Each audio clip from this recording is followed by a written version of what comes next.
গাছ যেখানে হাজারো হাজারো অর্থাৎ হাজারো হাজারো ফল ধরাতে পারে। শত শত ফল একটি ডালে থেকে যায় এবং গাছটি একটা রোমাঞ্চকর অবস্থায় তৈরি হয়। Hello friends, welcome to my channel. দেশ এবং দেশের বাইরে থেকে যারা আজকে আমার ভিডিওটি কন্টিনিউ করেছেন, প্রত্যেককেই gardener tips with Kamal YouTube চ্যানেলে স্বাগতম।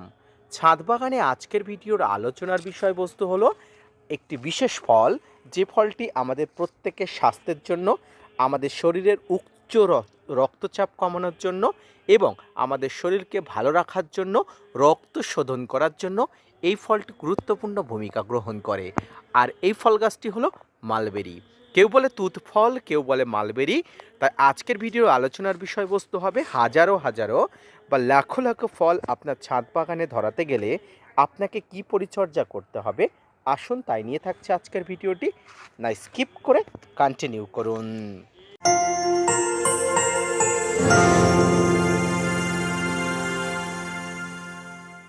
স্থানীয় দর্শক এবং শ্রোতা বন্ধুরা, দেশ এবং দেশের বাইরে থেকে যেখান থেকে আজকে আমার ভিডিওটি কন্টিনিউ করেছেন, প্রত্যেককে নমস্কার, সালাম, আদাব জানিয়ে আজকের ছোট্ট উপস্থাপনাটি শুরু করছি।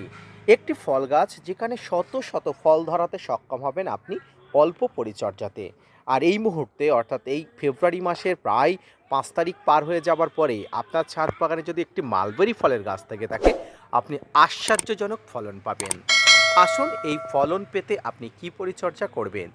যদি আপনার কাছে একটি মালবেরি ফলের গাছ থেকে থাকে, তাহলে অবশ্যই আপনি লক্ষ্য করেছেন শীতের সময় গাছটির সমগ্র পাতা ঝরে পড়ে গেছিল এবং গ্রীষ্মের শুরুতে আপনার ছাদ বাগানের এই মালবেরি গাছে শত শত মালবেরি এসে কিন্তু জমা হয়েছে, ফুল ফুটে গেছে, ফলগুলো অলরেডি ধরে গেছে। আর কয়েকদিন পরে এই মালবেরিগুলো কিন্তু হারভেস্ট করা যাবে। এই মালবেরিগুলো কিন্তু বেশি বড় হয় না, তবে মালবেরির বিভিন্ন ধরন আছে, বিভিন্ন ভ্যারাইটি আছে। আমার যে মালবেরিগুলো, এগুলো ছোট্ট চাইনিজ মালবেরি এবং ছোট্ট ভ্যারাইটিযুক্ত একটি মালবেরি। এবং এই মালবেরি গাছটি আপনি যে কোনো জাতের হতে পারে, আপনার এই সময় প্রচুর পরিমাণ ফলন দেবে।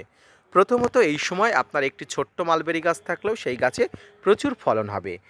আপনার ছাদ বাগানে এই ধরনের মালবেরি ফল হলে আপনি যেটা করবেন সেটা হলো, এখানে একটা ভালো মানের ফাঙ্গিসাইড যেমন Amistar top, Blitox, blue copper, Antracol, এই ধরনের ফাঙ্গিসাইডগুলো একবার হালকা ডোজ করে গাছের টপ টু বটম কিন্তু স্প্রে করে দেবেন। দ্বিতীয় যে বিষয় যেটা করবেন, এই মালবেরি গাছের বিকালের দিকে, জাস্ট এই সময়টায় পড়ন্ত বিকালের দিকে আপনাকে একবার ভালো মানের একটা মাইক্রোনিউট্রন ব্যবহার করতে হবে। ঠিক মাইক্রোনিউট্রনগুলো ব্যবহার করতে হবে গাছে ফল যখন আসবে তখন, এবং ফলগুলো যখন ম্যাচুরিটি হয়ে যাবে, পেকে যাওয়ার মতো হবে, ঠিক তখন মাইক্রোনিউট্রন প্রয়োগ করলে কি হয়, এখান থেকে রেণু উৎপন্ন হয় এবং খুব ভালো পরিমাণ ফলগুলো কিন্তু সেট হয়। এই মাইক্রোনিউট্রেন্টের মধ্যে বিভিন্ন ধরনের মাইক্রোনিউট্রেন্ট থাকে, এর মধ্যে বোরন বা মোবোবিন বা আপনার হাতের কাছে থাকা যে কোনো ধরনের জৈব বা রাসায়নিক মাইক্রোনিউট্রেন্ট আপনি সপ্তাহে একবার করে অবশ্যই স্প্রে করবেন। তৃতীয় যে বিষয়টি আপনাকে করতে হবে, গাছের গোড়ায় নিয়মিত জল তো আপনাকে দিতে হবে, এর পাশাপাশি আপনাকে পটাশের সোর্স বাড়াতে হবে, অর্থাৎ সোর্স অফ পটাশ আপনাকে দিতে হবে। সেই জৈব বা রাসায়নিক যে কোনো পদ্ধতিতেই আপনাকে দিতে হবে, কোনো প্রকার খামতি বা ঘাটতি করলে চলবে না। প্রিয় দর্শক বন্ধু, এই পটাশ সারের জন্য আপনারা কলার খোসা, পেঁয়াজের খোসা, রসুনের খোসা, জৈব ফসফরাস, জৈব পটাশের জন্য আপনারা দিতে পারেন জলে ভিজিয়ে রেখে। সেই জলটা রাসায়নিকভাবে দিতে চাইলে, আপনারা সঙ্গে সঙ্গে দেনান দেওয়ার কাজ করতে চাইলে আপনারা যেটা করবেন সেটা হলো 0050 সালফেট অফ পটাশ, অর্থাৎ 0050কেই আমরা সালফেট অফ পটাশ বলি। এই 0050 বা সালফেট অফ পটাশ আপনারা অবশ্যই যেটা করবেন সেটা হলো এই সময় স্প্রে করবেন। সপ্তাহে একবার করে প্রতি লিটার জলে 1 থেকে 1.5 গ্রাম করে নিয়ে অবশ্যই স্প্রে করবেন। দেখবেন এই ধরনের ফল ঝরে পড়া বা ফলগুলো কালো হয়ে ঝরে পড়ার সমস্যা কিন্তু অনেক অংশে নিরাময় হয়ে যাবে। একটি গাছে লাখো লাখো ফল ধরতে পারে, কিন্তু সেই ফলগুলো কিন্তু সব থাকে না। তাই কিন্তু যাতে সমস্ত ফলগুলো থাকে যায় বা যে ফলগুলো থাকবে সেগুলো ম্যাচুরিটি দ্রুত হয়, তার জন্য কিন্তু আপনাকে পটাশ দিতে হবে। গাছের গোড়াতে আপনি লাল পটাশ এবং গাছে স্প্রে ফর্মে আপনি সাদা পটাশ ব্যবহার করবেন।